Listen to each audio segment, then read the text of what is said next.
um casamento de segunda união. Por que não posso confessar, mesmo sabendo que não posso comungar? Maria Lúcia, receba todo o meu carinho, receba toda a minha fraternidade. Eu sei que essa não é uma situação fácil e a Santa Igreja te acolhe, tá? A Santa Igreja te acolhe. O Papa Bento XVI insistia muito na comunhão espiritual. Não deixe de ir às missas, não deixe de adorar Jesus Eucarístico, não deixe de fazer a sua comunhão espiritual. Mas, se você está num casamento de segunda união, ou seja, você se casou na Santa Igreja, foi um casamento válido, é isso que eu estou entendendo. Tá? Porque às vezes eu já vi gente, Edson, que achava que estava em segunda união e não estava, porque o primeiro casamento nem válido foi. A pessoa não casou na igreja, só casou no cartório, depois ela se tornou católica e aí sim ela quis casar na igreja, entendeu? Então, Entendo. você tem que buscar a orientação de um bom pároco, Mas se eu entendi correto, Maria Lúcia, você se casou na igreja, casamento sacramental, casamento válido, casamento sacramental, casamento válido, ele é indissolúvel, indissolúvel. E graças a Deus porque ele é indissolúvel. Porque o casamento, o sacramento do casamento, é um reflexo do amor de Jesus pela sua noiva. E se Deus diz que o casamento é indissolúvel, ele está dizendo em outras palavras que Jesus nunca vai nos abandonar. Então, graças a Deus pelo fato do casamento ser indissolúvel, tá? Isso é bênção. O Senhor Jesus deixou isso bem claro.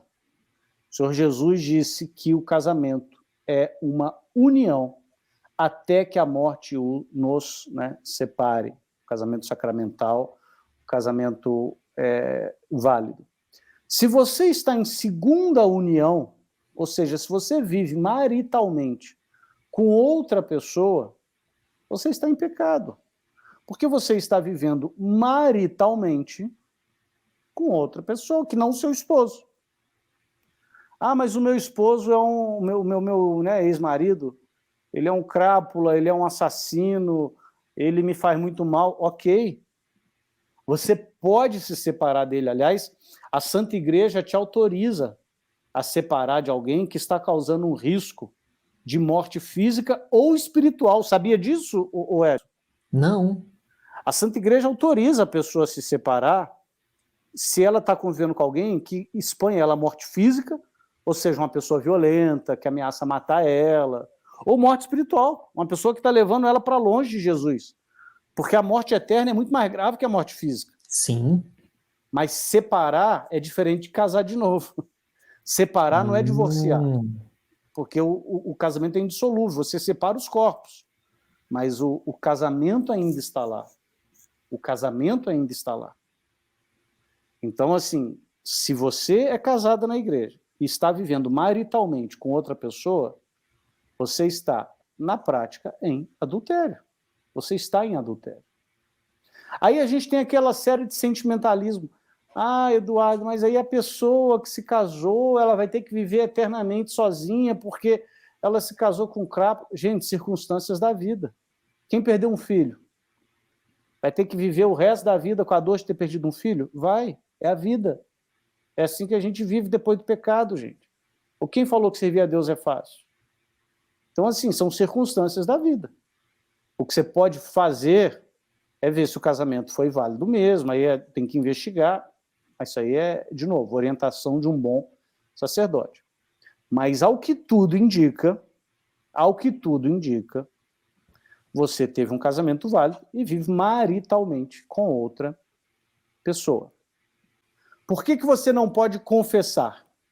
Muito simples. Porque confessar presume arrependimento. E se você vive maritalmente com alguém que não é seu esposo, você não está arrependido.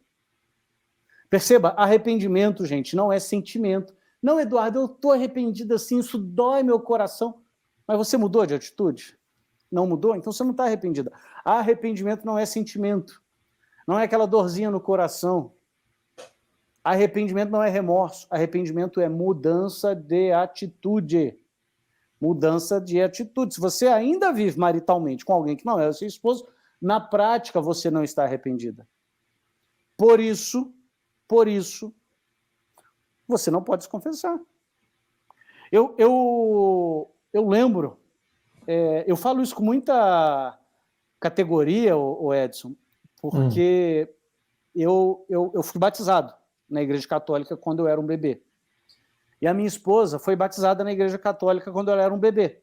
Ou seja, em tese, nós éramos católicos. Mas nós nos casamos sem dispensa do bispo e sem seguir o rito sacramental. Ou seja, o nosso casamento não era válido.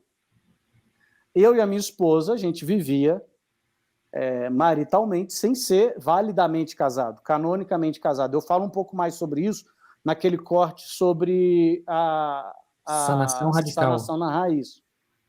Pois muito bem. Até então, eu não tinha ciência disso, mas eu passei a ter ciência quando eu quis me tornar católico. E eu procurei o querido bispo, Dom Antônio Augusto Dias Duarte, um santo bispo, que foi assim um presente de Deus na minha vida naquele momento de conversão, e falei assim: bispo, eu quero marcar logo a minha confissão. E sabe o que ele disse para mim? Vamos esperar resolver a questão do seu casamento, né, Eduardo? Com muito jeitinho, com muito carinho, mas ele falou a verdade. Ele falou: vamos esperar resolver a questão do seu casamento, né, Eduardo? Eu falei: faz todo sentido. Porque eu estava vivendo maritalmente com alguém que não era minha esposa, sacramentalmente falando. Então, assim, eu sei o que é isso. Por isso, então, deixa eu ver aqui, Maria Luz, por isso que você não pode se confessar. Porque você está vivendo maritalmente com alguém que não é o seu esposo. Isso, você não está arrependida na prática. Tá? Existe uma solução para isso.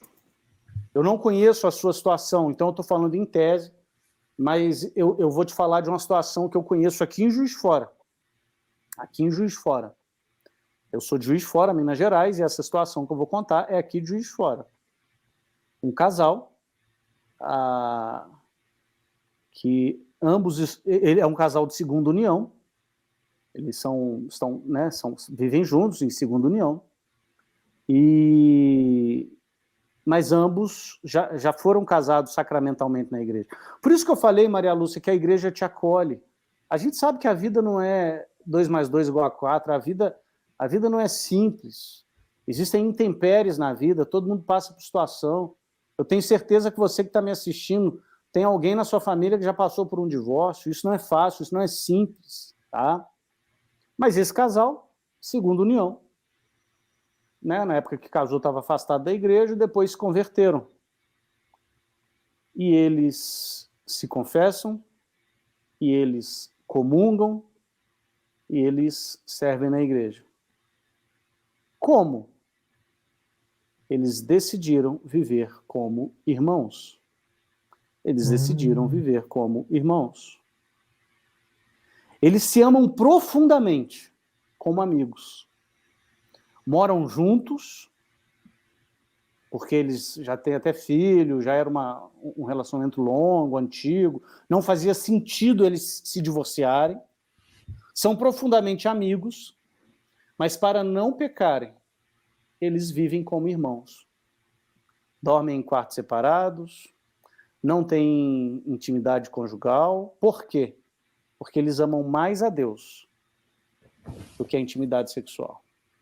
Eles amam mais a Jesus do que um prazer momentâneo. É fácil? Não é fácil. Mas eles são um casal em segunda união que decidiram viver a radicalidade do evangelho. Conversaram com o pároco deles, com o diretor espiritual deles.